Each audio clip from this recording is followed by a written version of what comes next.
이제 우리 함께 하나님의 말씀 나누도록 하겠습니다. 하나님께서 우리에게 주시는 귀하고 소중한 말씀은 시편 13편입니다.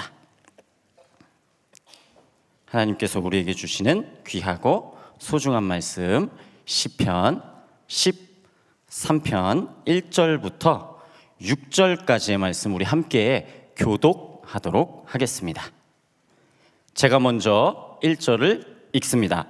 여호와여, 어느 때까지니까 나를 영원히 잊으시나이까? 주의 얼굴을 나에게서 어느 때까지 숨기시겠나이까?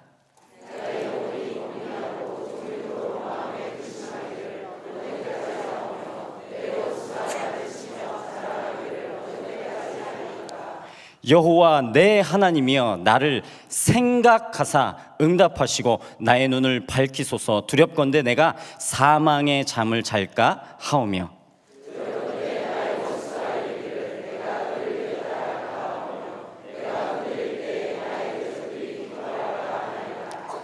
나는 오직 주의 사랑을 의지하였사오니 나의 마음은 주의 구원을 기뻐하리이다. 내가 여호와를 찬송하리니 이는 주께서 내게 은덕을 베푸심이로다. 아멘. 네. 오늘 우리가 읽은 시편 13편 1절에서부터 6절까지의 말씀을 가지고서 현실을 직시하라라는 제목으로 함께 말씀을 나누도록 하겠습니다. 우리 말씀을 나누기 전에 옆에 사람과 인사했으면 좋겠는데요. 청중석에 있으면 이렇게 옆 사람과 인사하세요라는 게 그렇게 싫을 수 없는데 왜 이 위에만 올라오면 이렇게 하고 싶을까요?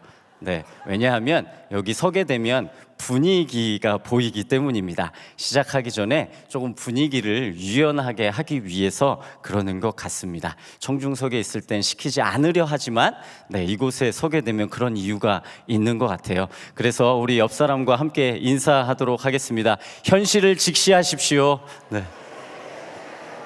네, 감사합니다. 네, 할렐루야, 반갑습니다. 저는 호산나 중등부를 섬기고 있고요. 동시에 믿음소 위원회도 함께 섬기고 있는 박형민 목사입니다. 오늘 말씀을 통해서 우리가 처한 현실이 무엇인지 직시하게 되는 귀한 시간이 되기를 간절히 소망합니다. 1997년 IMF가 있기 바로 직전의 일입니다. 제가 중학교를 다니고 있었는데요. 어느 날 학교 2층에서 떨어졌습니다. 학교 2층에서 떨어졌는데 못 일어나겠더라고요. 왜 그러냐 하면 왼쪽 팔 관절뼈가 완전히 다 으스러졌습니다. 그래서 일어날 수가 없는 겁니다. 당시 제가 14살이었는데 14년 동안 겪어본 고통 중에 가장 큰 고통이었던 것 같습니다. 그렇게 학교에는 무엇이 오게 되었을까요? 119 구급차가 오게 되었습니다. 전교생이 이렇게 몰려오게 되었고 학교 선생님들도 몰려오게 되었습니다. 어떻게 어머니께 연락이 닿았는지 모르겠는데 구급차가 출발하기 전에 어머님이 오셔서 구급차에 동승을 하셨고 아버님은 차를 타고 구급차 뒤를 쫓아오기 시작하셨습니다. 처음에 동네 정형외과를 갔습니다. 동네 정형외과에 갔는데 수술이 안 된다는 겁니다. 수술을 해야 되는데 우리는 할 수 없습니다라고 하더라고요. 그래서 구급차를 타고 다시 이동을 했습니다. 시내에서 그래도 꽤 큰 개인 병원에 갔는데 그 병원에서도 수술을 할 수 없습니다라고 이야기를 하더라고요. 이유가 무엇이냐 하면 심전도 검사를 했는데요. 그때까지도 몰랐는데 부정맥이 너무 심한 겁니다. 제가 운동을 좋아해서 시대회 나가서 메달도 여러 개 따고 했었는데 그 전까지 부정맥이 있는 줄도 몰랐었습니다. 그런데 거기서 부정맥이 있는 것을 알게 된 거죠. 그래서 수술할 때 전신 마취를 하게 되면 문제가 생길 수 있으니 큰 병원에 가보라는 겁니다. 그래서 그때 당시 안양시에 살고 있었는데 수원시까지 이동하면서 종합병원으로 가게 되었습니다. 그리고 비로소 거기서 이제 전신 마취를 하고 이 정도는 괜찮을 것 같습니다 라는 의사의 소견에 의해서 수술을 하게 되었습니다. 수술 후에 이 통증이 얼마나 큰지 이루 말할 수가 없었습니다. 제 인생에서 가장 고통스러웠던 기억으로 저는 아직도 기억을 갖고 있습니다. 그런데 이 고통스러운 시간을 돌아보면서 제가 깨달은 게 한 가지 있습니다. 그것이 무엇이냐 하면 당시 저는 그 고통스러운 이 현실에 집중하다 보니까 또 한 가지의 현실을 잊고 있었던 것입니다. 어떤 현실이냐 하면요, 어떤 현실이냐면 제 옆에서 밤새 간호하시고 저를 위해서 헌신해 주시는 부모님의 사랑이라는 현실을 잊고 있었습니다. 사실 그 고통의 시간들을 제가 잘 버텨오고 이겨낼 수 있었던 이유가 무엇일까요? 부모님의 사랑과 헌신이 있었기 때문이죠. 그런데 고통스러운 현실을 직시하다 보니까 이 고통스러운 현실보다 더 큰 현실, 무엇이요? 부모님의 사랑이라는 현실을 망각하고 있었던 것입니다.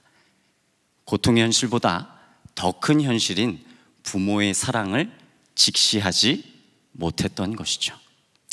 오늘 우리가 읽은 본문 말씀을 보자면 다윗 역시 지금 현실을 직시하고 있습니다.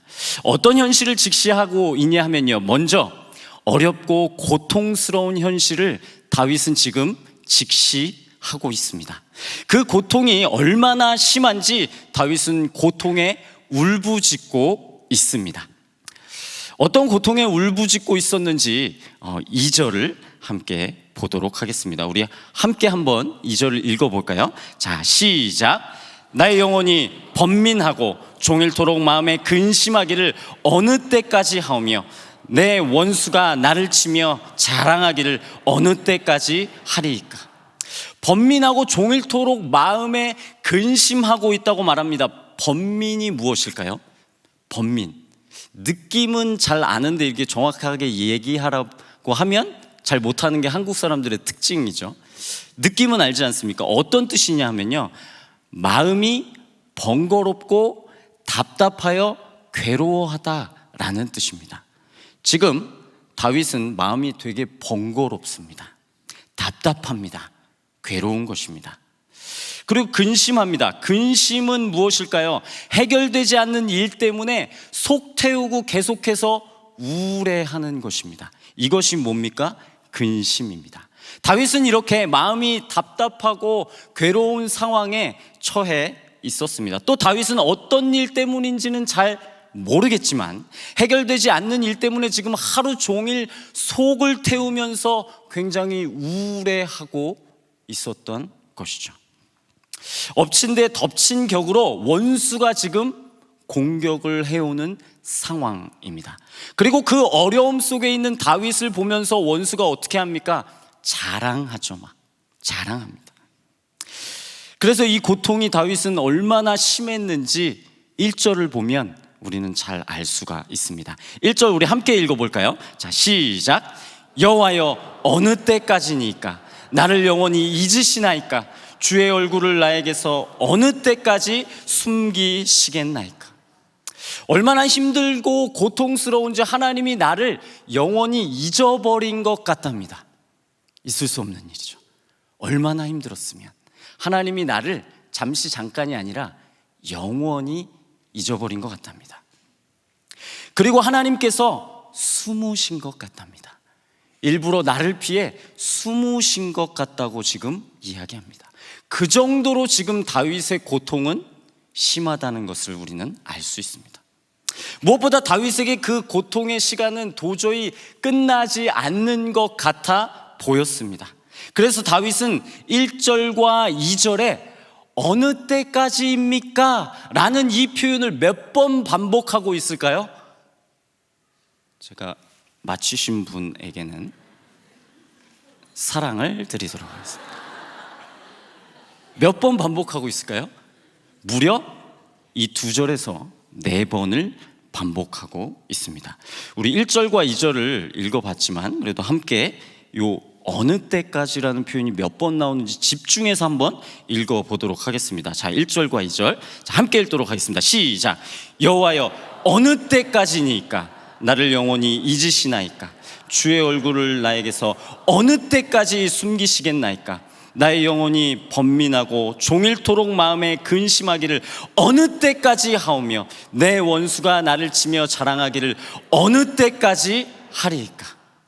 끝나지 않는 것 같은 이 고통의 시간 속에서 하나님 도대체 언제까지입니까? 하나님 도대체 어느 때까지입니까? 라고 지금 다윗의 처절한 외침이 드러나고 있는 것입니다. 영어로 말하면 이 어느 때까지입니까? 이 표현이 어떻게 될까요? 영어로 했을 때는 낮이 아니고 밤이라서 제가 좀 영어가 되는데 How long? 입니다. 제가 이래봬도 호주에서 약 5개월 동안 네, 있었던 사람인데 How long? How long? 언제까지입니까? 라는 표현을 지금 4번 반복하고 있습니다. How long? How long? How... 목사님 어떻게 발음 괜찮은가요? 목사님 계셔가지고 영어하기가 참 How long? 4번을 반복하고 있습니다. 그래서 학자들은요 How long 이라는 이 발음과 비슷한 howling 뭔지 아시죠? 아우 howling 이 howling이라는 표현을 써서 이 시편 13편을 고통에 울부짖는 하울링 시편이라고 부르기도 합니다. 끝나지 않는 것 같은 고통의 시간 속에서 철저하게 울부짖는 시편, 그것이 바로 오늘 말씀인 것입니다. 이렇게 다윗은 고통스럽고 괴로운 현실을 지금 뭐 하고 있습니까? 직시하고 있었습니다. 그런데 여기 아주 중요한 것이 있습니다. 한 가지 짚고 넘어가야 합니다. 이 다윗의 울부짖음이 과연 누구를 향하고 있느냐 하는 것입니다. 다윗의 울부짖음이 누구를 향하고 있을까요? 이 다윗의 울부짖음은 바로 하나님을 향하고 있습니다. 힘들고 어려운 이 고통의 시간 속에 그의 울부짖음은 하나님을 향하고 있었던 것입니다. 3절을 볼까요? 3절 말씀 우리 함께 읽어보도록 하겠습니다. 자, 시작. 여호와 내 하나님이여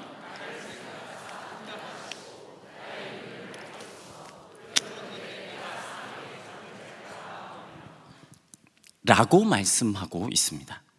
여기서 생각하사라는 표현은 원어로 보면 어떤 표현이냐 하면요 열심히 보다, 골똘히 보다 라는 표현을 사용하고 있습니다. 그냥 하나님 나를 좀 생각해 주세요 요 정도가 아니고요, 하나님 나를 좀 열심히 봐주세요, 하나님 나를 좀 골똘히 봐주세요 라는 표현인 것입니다. 그리고 하나님 나에게 응답을 좀 해주세요, 하나님 나를 좀 살려주세요 라고 지금 다윗은 뭐 하고 있습니까? 하울링하고 있는 것이죠.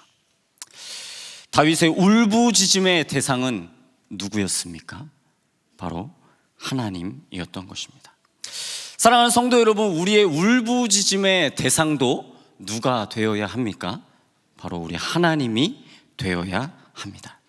우리가 살아가면서 어렵고 힘든 고통의 현실을 직시할 때가 분명히 있을 것입니다. 다윗과 같이 언제 끝날지 모르는 그 고통의 현실 가운데 하나님 언제까지입니까? How long? 이라고 부르짖는 시간들이 분명히 우리에게 다가올 것입니다. 지금 이 순간의 말씀을 듣는 이 시간도 과연 그러한 시간 가운데 있는 성도님들이 계실 줄로 압니다. 우리 다음 세대 아이들도 마찬가지죠. 우리 아이들이 나아가야 할 세상은 어떤 세상입니까? 힘든 세상이죠. 고통스러운 세상입니다. 어려움이 있는 세상이죠. 때때로 그 고통의 시간 가운데 How long? 이라고 부르짖을지 모릅니다. 누가요?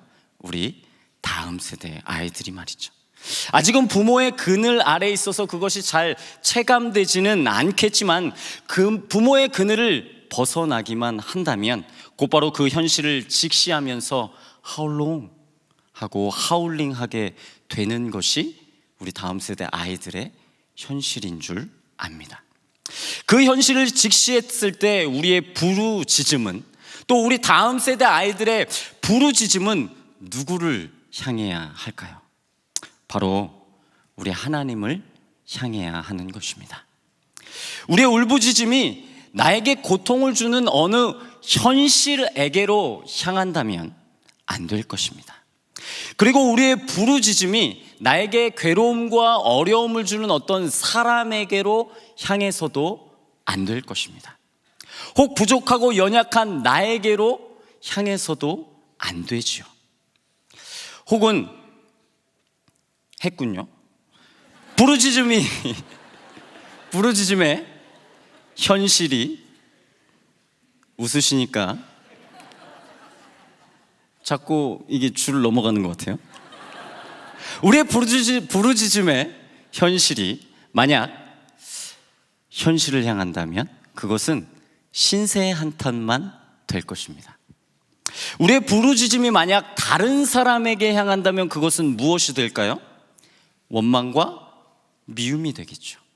우리의 부르짖음이 만약 나에게로 향한다면 어떻게 될까요? 그것은 자책이고 좌절일 수밖에 없습니다.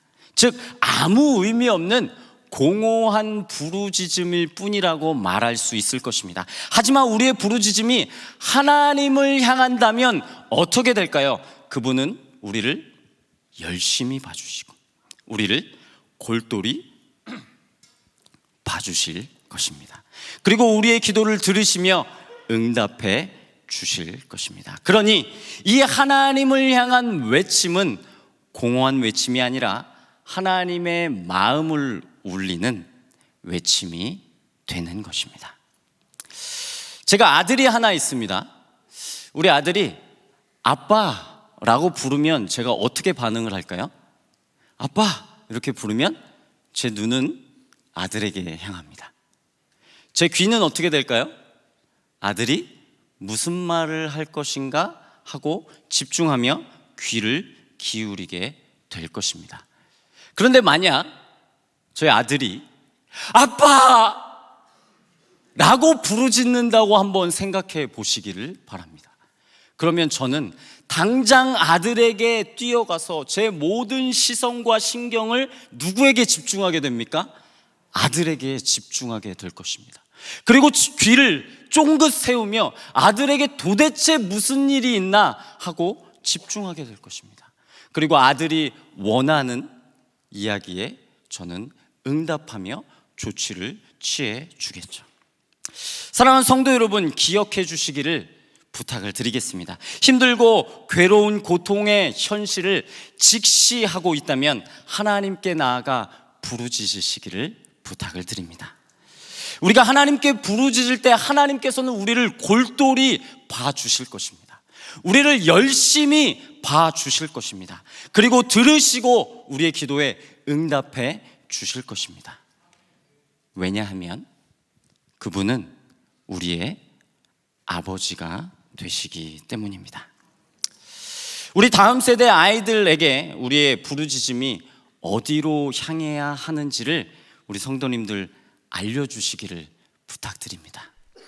그리고 여러분들의 부르짖음이 어디로 향하고 있는지 우리 다음 세대 아이들에게 알려주시는 것뿐만 아니라 보여주시기를 부탁을 드립니다. 행동과 삶으로 말이죠.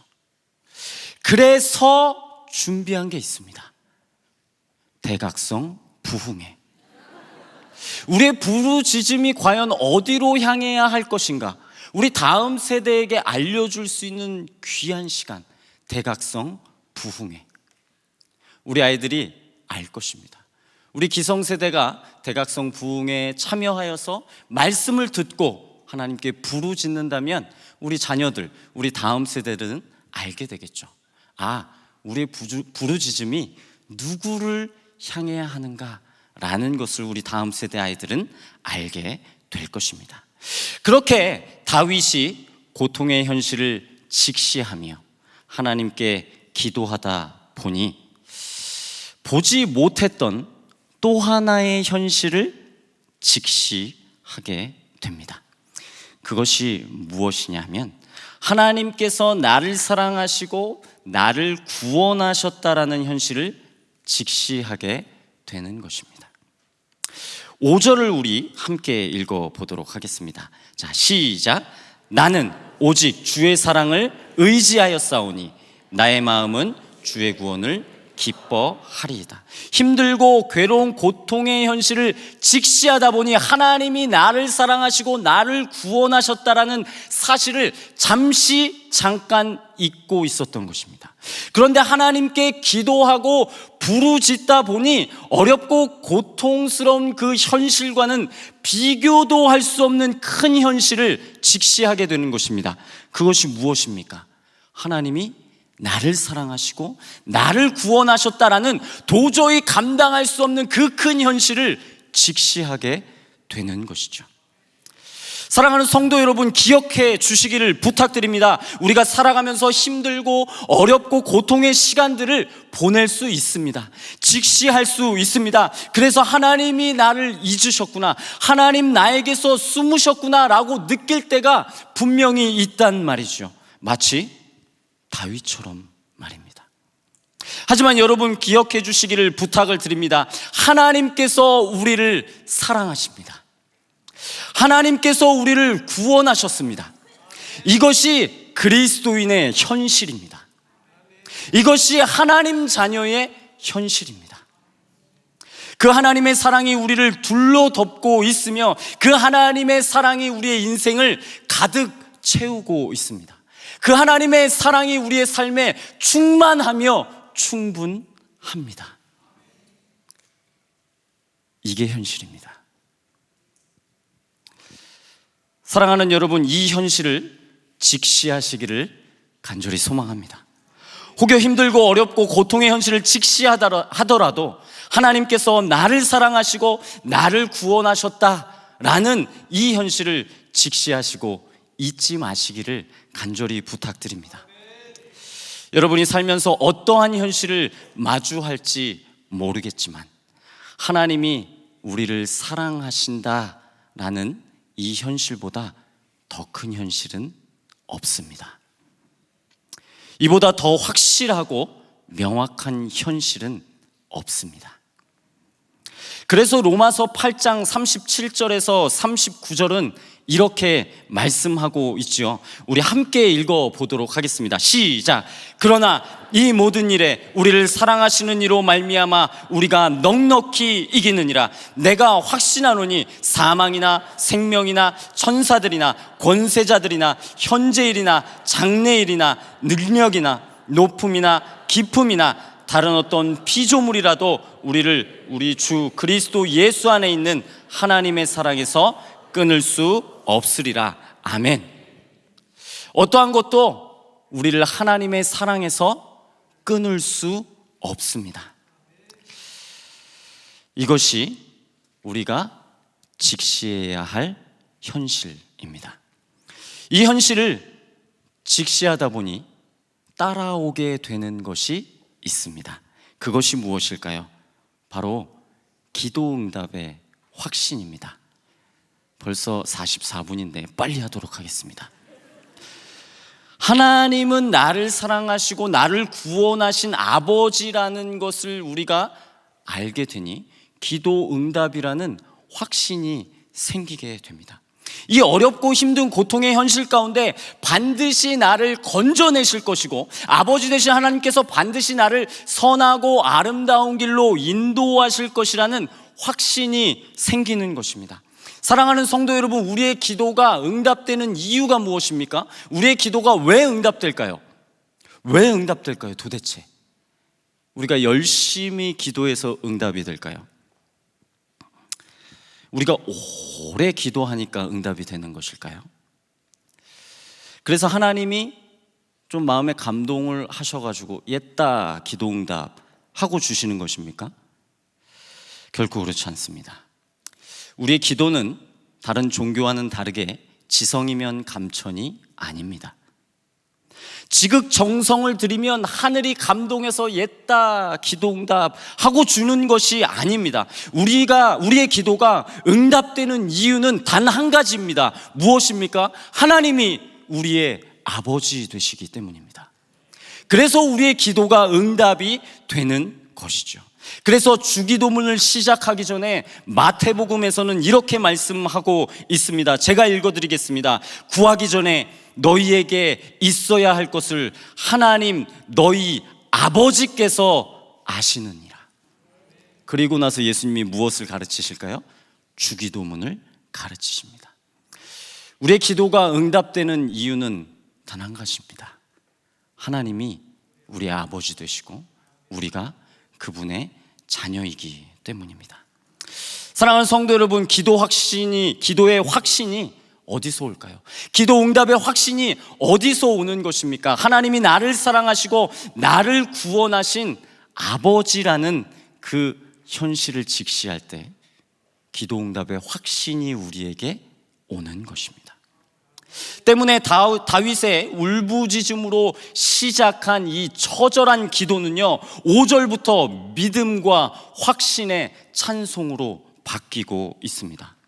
5절을 원어로 보면 맨 앞에 그러나 라는 단어가 있습니다. 그런데 한글 성경에는 이 그러나가 빠져 있습니다. 그러니까 5절을 다시 읽으면 이렇습니다. 제가 한번 읽어드리겠습니다. 그러나 나는 이라고 시작하게 됩니다. But I 이렇게 시작하는 거죠. 그러나 나는 오직 주의 사랑을 의지하여 싸우니 나의 마음은 주의 구원을 기뻐하리이다. 반전이 일어나고 있습니다. 지금 역전이 일어나고 있습니다. 지금 다윗의 현실이 뭔가 나아진 것이 전혀 없습니다. 여전히 힘들고 여전히 고통스럽습니다. 그 현실이 끝난 것이 아닙니다. 그런데 하나님께 부르짖고 기도를 하다 보니 나를 사랑하시고 나를 구원하신 하나님 아버지를 직시하게 되고 거기서 기도 응답의 확신이 오게 되는 것이죠. 그리고 기도를 무엇으로 마무리합니까? 찬송으로 마무리하고 있습니다. 6절입니다. 우리 함께 읽어보도록 하겠습니다.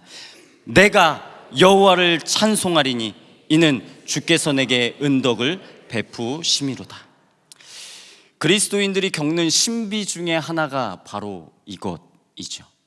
현실이 너무나도 고통스러워서 기도의 자리로 나아갔는데 기도하는 와중에 나의 현실이 나아진 것 하나도 없지만 기도가 바뀌게 됩니다. 어떻게 바뀝니까?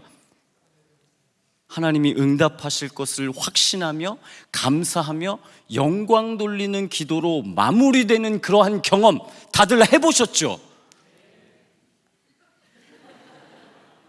할렐루야. 이것이 그리스도인들이 겪는 신비로움 아닙니까?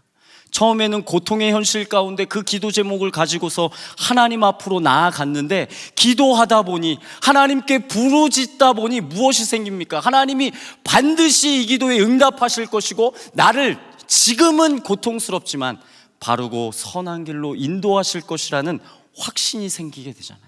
그리고 감사하게 되잖아요. 그리고 영광 돌리게 되고 찬송으로 마무리하게 되는 그러한 경험들을 아마 다들 해보셨을 것입니다. 이것은 그리스도인들이 경험할 수 있는 아주 큰 특권이죠. 이러한 기도가, 고통의 기도가 감사와 찬송으로 끝나는 이유는 무엇일까요? 나를 사랑하시고 나를 구원하신 그 하나님 아버지를 우리가 직시했기 때문이죠. 하나님이 나를 사랑하시고 구원하셨다라는 이 현실을 직시할 때 우리는 기도 응답의 확신을 누릴 수 있는 것입니다. 왜냐하면 하나님이 나의 아버지 되시기 때문에 그 기도를 듣지 않으실 리가 없거든요. 그 기도를 응답하지 아니하실 수 없거든요.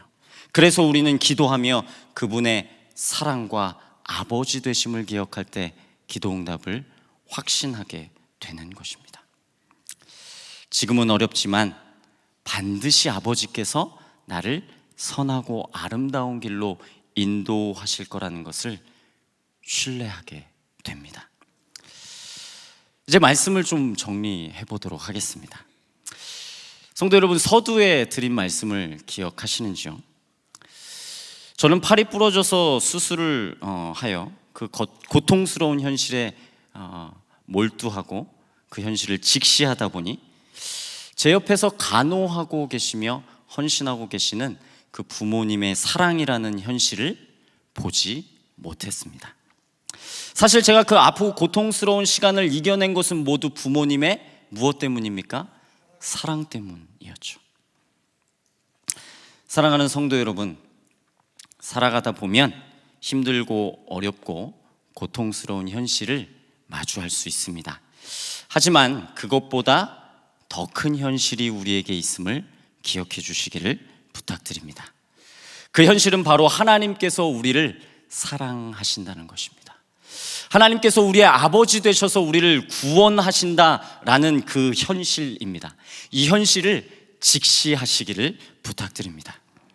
이 현실을 직시할 때 우리는 세상의 그 어떠한 현실 앞에서도 도피하지 않을 수 있는 힘을 얻을 수 있습니다. 이제 우리 다음 세대 아이들에게 성도 여러분, 어떤 현실을 알려주시겠습니까? 어떤 현실을 가르쳐 주시겠습니까? 세상의 따가움과 날카로움과 현실의 무게를 알려주면서, 야, 정신 차려야지. 너 이것밖에 못해? 이 정도밖에 못해? 더 열심히 해야 돼. 너 이러다가 세상에서 도태돼. 라고 가르치실 것인지요?